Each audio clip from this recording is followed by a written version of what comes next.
Time to have a look at punch and roll in ProTools. The first thing we need to do is have a look at the pre-roll and make sure that's set up and the right length that we want it to be for our session.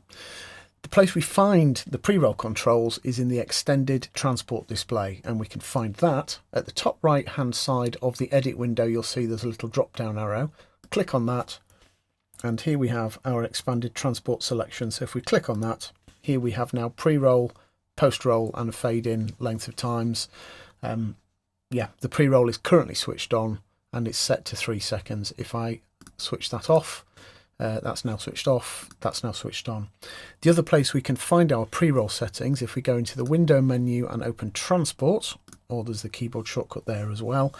Again, we have a little drop down arrow and expanded transport, so we have pre and post-roll controls on the transport window, as well as at the top in the master controls of the edit window.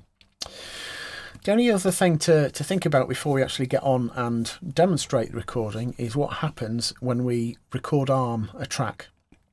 We're now ready to record onto track 1, and as you can hear, there is quite a nasty echo, which, if it's long enough, that will put us off from our recording. It's making it a little bit hard for me to think about what I'm going to say next. I'm going to show you 2 ways of getting around this echo. The first way is if we go into our setup menu, open up the playback engine, and here we have our hardware buffer size. If we turn that down as low as we can, 32 samples as you see there, and you will hear now that that echo has gone. It does still sound a little bit phasey. I sound, like I'm in a little metal box or something, but the delay has gone, and this makes it much easier for me to be able to voice. So now what I'm going to do is I'm just going to do my punch and roll recording with my buffer set all the way down as low as it will go.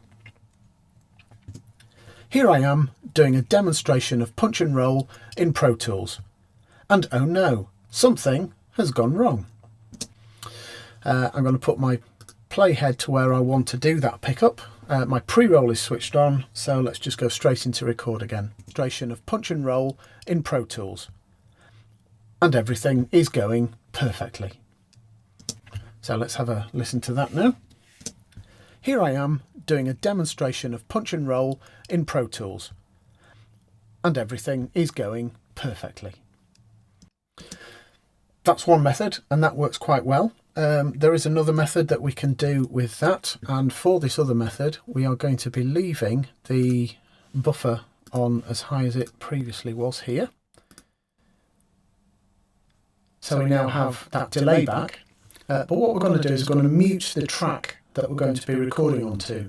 And by muting the track, I can hear myself as clearly as I could before I armed the track, and I don't have any of that phasing issue from that very short buffer.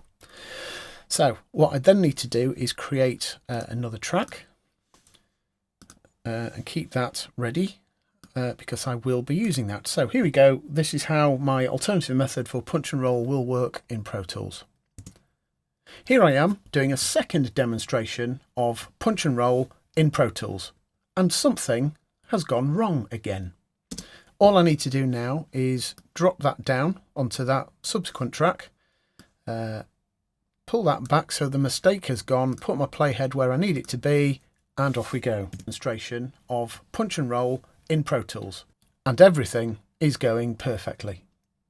So if I now listen back to that, here I am doing a second demonstration of punch and roll in ProTools, and everything is going perfectly. And then we need to make a decision about whether we're going to put that one back up onto that track or bring that one down onto that track. That's probably going to be likely because there will be more than one mistake in the copy, I'm sure. But you're just making sure that everything sounds exactly like it needs to sound before we actually do that final render. So it's a little bit more complicated than it is in some programs, but it still works very well.